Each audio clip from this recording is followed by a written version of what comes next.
There's mounting anger and frustration among the Israelis following the announcement of the death of 6 hostages in Gaza. Massive protests erupted across the country after the bodies were recovered from a tunnel in the city of Rafah. Crowds of about 500,000 strong demonstrated in Jerusalem, Tel Aviv, and other cities, demanding Prime Minister Benjamin Netanyahu to do more to bring home the remaining estimated 101 hostages. The police clashed with protesters during a massive rally in Tel Aviv by tens of thousands of Israelis, standing in solidarity with the families of hostages. They've blocked traffic on the Alon Highway. Mounted police have also been called in to clear the crowd. In Jerusalem, protesters have surrounded the Prime Minister's residence as well.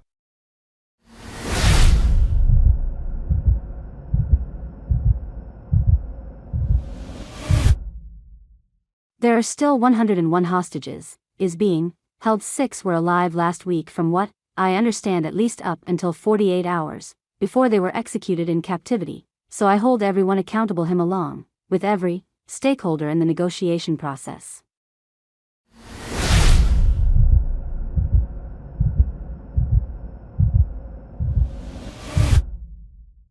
Today I urge my government and all the states of the world to make a deal, make it possible, make it happen. It's too late for us, it's too late for Carmel. I will never hug her again, but 101 people can still hug their families. For them, make the deal, save lives.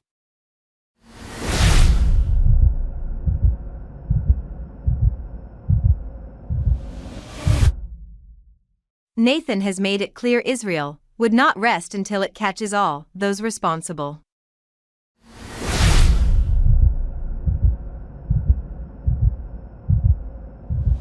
In recent days, as Israel has been holding intensive negotiations with the mediator in a supreme effort to reach a deal, Hamas is continuing to steadfastly refuse all the proposals. Even worse, at the exact same time it murdered 6 of our hostages. Whoever murders hostages does not want to deal.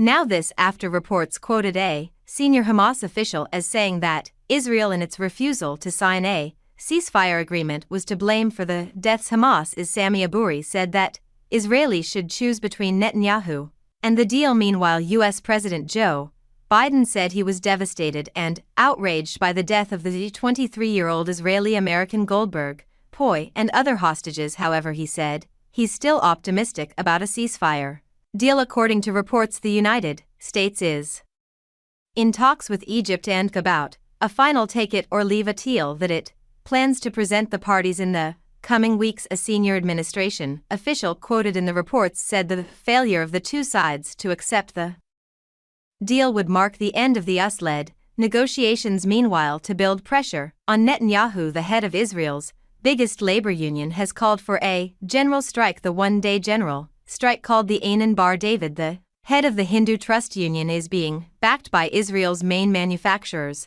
and entrepreneurs in the high-tech sector. And for more on this, we were earlier joined by Peter Kosnick, professor of history and director of the Nuclear Studies Institute at American University.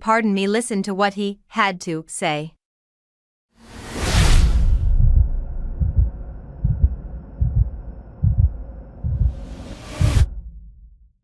I think it's tragic. These 6 people who were killed unnecessarily add to the tens of thousands, scores of thousands of dead Palestinians who have already lost their lives in this fighting, and it's a tragedy or war crime of immense proportions. The Netanyahu government's position is not only denounced by the Israelis, it's decried by all the humanity in the world, and yet Netanyahu looks out only for himself and his narrow vision and his personal safety and security. These demonstrations in Israel today are enormous. Hundreds of thousands of people, as many as 700,000, 300,000 in Tel Aviv alone, and strike starting tomorrow. Can this pressure Netanyahu? Perhaps, if it's so overwhelming that it looks like the Israeli parliament will finally act to overthrow him, to impeach him, and to begin to prosecute him, then maybe he will act. But left to his own devices, he has shown no interest in freeing the hostages, no interest in getting a ceasefire, no interest in negotiating a serious resolution to this horrific conflict, and the ones who have suffered the most are not the Israeli and American hostages, although they have certainly suffered more than they deserve to, but the ones who have suffered the most are the women and children in Gaza. The official figure is a little over 40,000, but the British medical journal Lancet says it's up around 200,000 dead Palestinians. Well, the answer is somewhere in between, but it is unconscionable what is happening.